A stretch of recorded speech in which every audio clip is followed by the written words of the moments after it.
and the world beyond even that.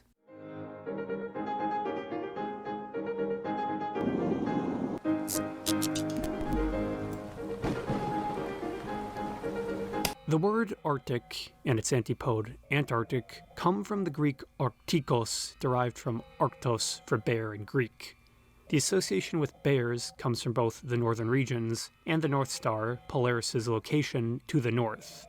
The prominence of Ursa Major in the sky lent its positive association of strength to the north. In opposition, the ancient Greeks hypothesized an equal, frozen region to the far south, Antarctica. The Greek root is Antarktikos, or anti-Arctic. Antarctica held both negative linguistic and magnetic associations, in contrast to the northern Arctic. Arctos was a vague concept in antiquity. The term boreal was preferred to gesture to northern regions. Greek mythology spoke of a hyperborea, or a land beyond the northern wind. Quite literally, the term hyperboreos meant pertaining to the regions of the far north. Hyper meaning far here. While often described as a paradise beyond the north wind, the actual content of Hyperborea was disputed between stories and regions. Some took it to be a paradise where the tribes of Hyperboreans worshipped Apollo in spherical temples. Others assumed it was the icy regions of Scandinavia. Either way, since Hyperborea was unreachable, those empty limits were filled by fiction. The first to challenge, or provide fodder for, the fiction of the North was Pytheas of Massalia. He left an important book from around 330 to 320 BC, On the Ocean. Now lost, but later references attest it was a treatise on the ocean and an account of his expedition. As a Greek explorer of lowly, obscure origin, he was hailed and derided as both liar and hero. Why was he the first Greek sailor to prod northern Europe? Well, Pytheas was the first to write it down, and he was also the first to circumvent the Carthaginian monopoly in the western Mediterranean, sail beyond the Pillars of Hercules, Strait of Gibraltar, and break the bonds of the Atlantic. Pytheas delivered to Greece the first report of Arctic ice and ice flows near a mysterious land he called Thule, or maybe pronounced Thule, or Thuli, or Tile. There are many possible pronunciations.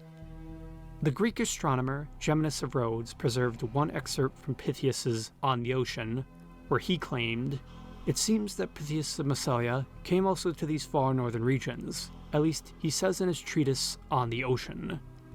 The barbarians showed us the place where the sun sets, for it happened that in these parts the night becomes extremely short, sometimes 2, sometimes 3 hours long, so that the sun rises a short while after sunset." Where and what was this Thule, or Thule? It was clearly northward, an unclear frontier region, but obviously an island of some kind. Pytheas claimed his Thule was 6 days' sail north of Britain and near the frozen sea, a description that gives the exact location of Thule some flexibility. Conservative estimates place Pytheas' landing among the northern Orkney or Shetland Islands, north of Britain or Scotland. Liberal estimates believe he sailed as far as Iceland. The most extreme, and likely impossible, claims believe Pytheas reached the Arctic ice itself. The placing of this Thule would become a controversy throughout antiquity and even into the late Roman Empire. Later Greek historian Polybius and geographer Strabo did not believe these claims from On the Ocean. They regarded it as outright fiction on the level of the Hyperborean tales. Pliny the Elder's Natural History from the mid-1st century takes a more neutral tone than them. On the topic of Britannia, it reports, "The most remote of all that we find mentioned is Thule, in which, as we have previously stated, there is no night at the summer solstice, when the sun is passing through the sign of Cancer, while, on the other hand, at the winter solstice there is no day." Here the location becomes muddled again as the Natural History locates Thule in some reachable distance of the Arctic Sea. At 1 day's sail from Thule is the frozen ocean, which by some is called the Cronian Sea.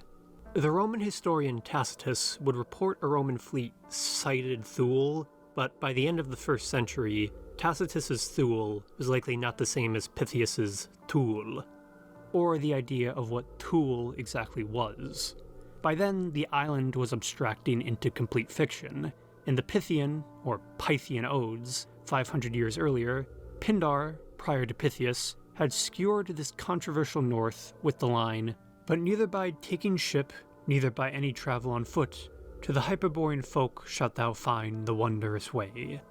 The philosophers reckoned with these Hyperborean folk. Both Plato and Aristotle's Earths accounted for the Arctic and its southern mirror.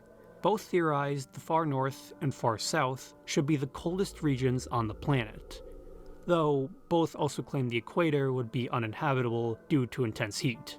Either way, Plato and Aristotle's worldview made it a ready habit to attack the fiction writers and paradoxographers who regularly inflated claims of northern wonders.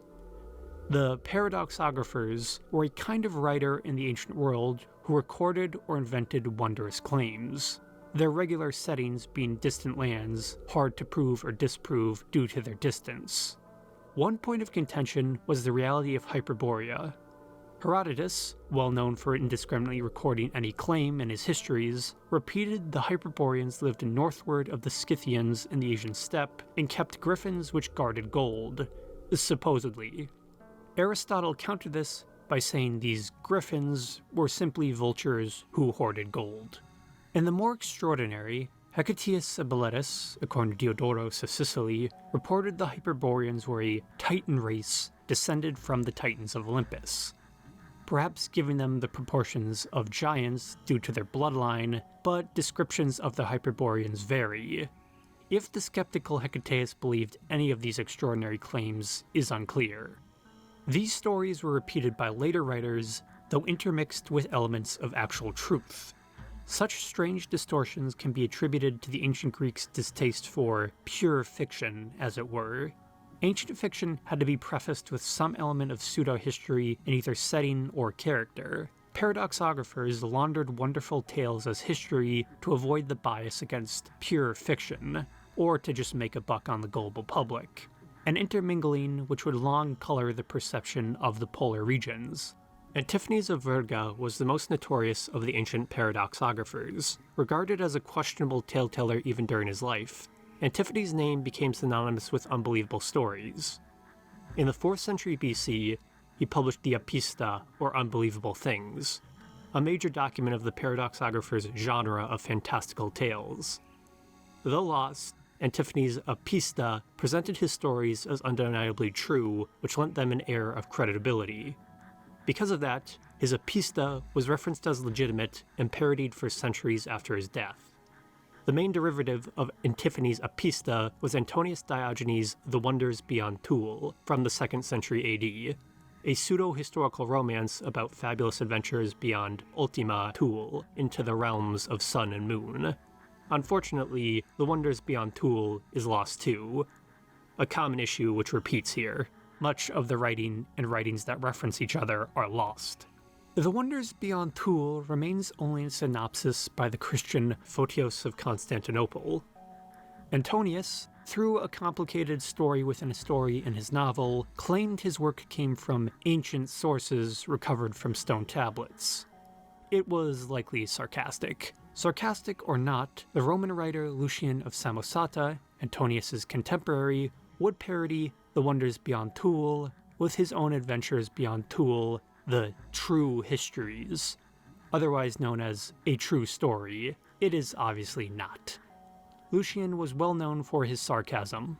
The issue with Lucian's story is the material it is mocking, Unbelievable Things, and Antonius's The Wonders Beyond Thule are lost, so scholars are somewhat lost in interpreting it. Either way, the True Histories was intended as an extended parody of the paradoxographers. Like Pythias' account, it commences with a journey beyond the Pillars of Hercules into the Atlantic.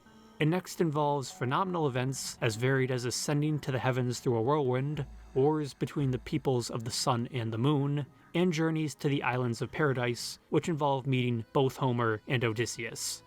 It concludes with the promise of a sequel which was never published, another swipe by the ancient post-ironic Lucian at the gullibility of the public.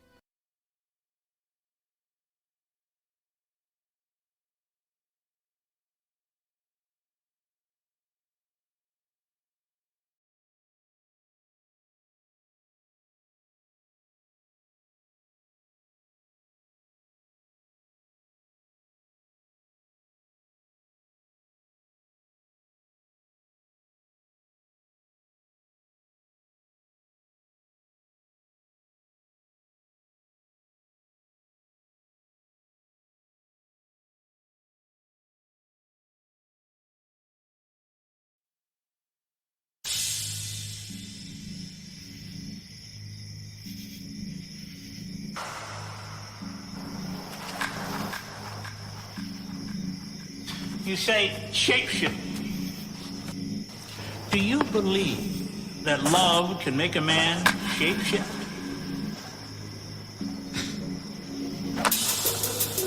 I'm not talking about women. I'm talking about love, passion. Do you believe that that passion can change your very nature? Can make you shape-shift from a man into something other than a man? Other than a man?